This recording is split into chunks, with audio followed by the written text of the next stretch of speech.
Besides staring at your bank statements 24/7, you should also have a plan. If you're a business, this means knowing how your business works, from buying inventory to paying off your debts. And as an individual, it's the same thing, but just how you spend day to day. Regardless, you need to know the difference between good and bad debt. And the best way to do this is just by dividing your spending into several categories. That way, you know what debts need to be paid off first and which ones can just be sidelined. How's it going, guys? My name is Noah. I basically show people everything from how to start a business to managing your own personal finances. But in this one, I want to show you how to get out of debt. And while taking on debt can help with making a purchase you know you can't pay till a later day, you should also have a repayment plan. And this is why watching your bank conditions is crucial. And what I mean is just shopping around for different interest rates, because banks are super competitive. And so if you do a bit of research in advance, you can save a lot of money. Next is adjusting your cash accordingly. Having a budget is crucial if you want to stay in good standing with debt. And I made a whole other video on this that you can go and watch over here. Regardless, you need to track your own spending habits and adjust accordingly. And this isn't a one-size-fits-all solution, but it'll help in lowering the stress of having debt. For example, I go on daily walks and buy a coffee on my way back.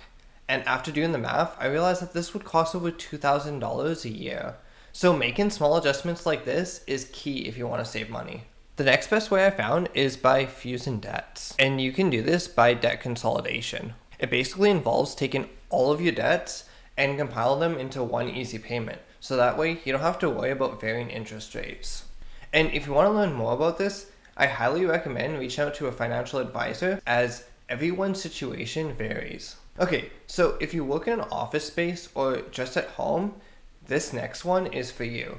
And it involves subletting out the space that you use. And you may ask, well, how does this help with debt?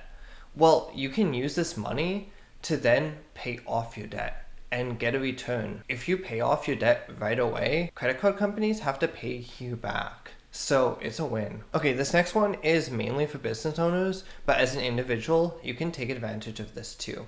And that is bargaining with your suppliers. One of the best ways to save money is just by negotiating terms or using coupons when you purchase stuff. This will then give you extra money that you can allocate to paying off your debts rather than spending it elsewhere.